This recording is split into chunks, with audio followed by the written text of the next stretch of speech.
Hello guys, welcome back to my channel. ఈరోజు అయితే చూడండి ఎన్ని మామిడికాయలు ఉన్నాయో. మేమైతే తోటకి వెళ్ళి కొన్ని మామిడికాయలు తీసుకొచ్చాము. ఈ మామిడికాయల్లో చాలా రకాలుగా ఉన్నాయి. ఈ మామిడికాయలు అయితే పండ్లు కావాలంటే ఇలా మందు కలిపి వాటర్లో ఈ కలర్ వచ్చాక దీంట్లో మామిడి వేసి వీటిని ఒక బేషన్లో పెడుతున్నాము. ఈ విధంగా పెట్టడం వల్ల మామిడికాయలు పండ్లు అవుతాయంట. ఈ రకంగా అయితే మేము చేస్తున్నాము. పండ్లు ఏ విధంగా ఉంటాయో నేనైతే మరొక వీడియో తీసి ఆ వీడియో అప్లోడ్ చేస్తాను, ఎలా పండ్లు అయ్యాయో అని. ఇప్పుడైతే మీరు చూడండి, మేమైతే పండ్లు కావాలని ఈ మందులో కలిపి ఇలా పెడుతున్నాము.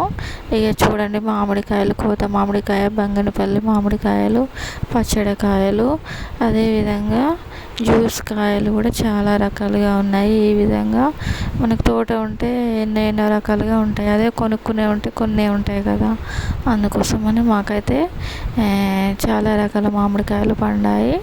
మేమైతే ఈ విధంగా చేస్తున్నాము. మీలో తెలియని వాళ్ళు ఈ విధంగా చేయండి, మంచిగా పండ్లు అవుతాయి. అదేవిధంగా సమ్మర్లో మామిడికాయలు తినడం వలన వేడవుతుందని చాలామంది తినరు. అదేం లేదండి, మామిడికాయలను అరగంట సేపు వాటర్లో నానబెట్టి తినడం వలన ఎలాంటి వేడి ఉండదు, హెల్త్కి చాలా మంచిది. ఈ సమ్మర్ ఫ్రూట్ కదా, సమ్మర్ సీజనల్ ఫ్రూట్ ఇవి మామిడికాయలు. ఇవి తినడం వలన హెల్త్కి చాలా మంచిది. అదేవిధంగా ఏ విధంగా తినాలో అని కొన్ని పద్ధతులు తెలుసుకొని తింటే చాలా ఉపయోగపడుతుంది. ఇవి హెల్త్కి చాలా మంచిది. జ్యూస్ చేసుకొని తాగడం కూడా చాలా బాగుంటుంది. నీరసం ఉండదు, అలసట పోతుంది, మంచిగా ఉపశమనం ఉంటుంది, విశ్రాంతిగా ఉంటుంది. చాలా బెనిఫిట్స్ ఉన్నాయి ఇవి తినడం.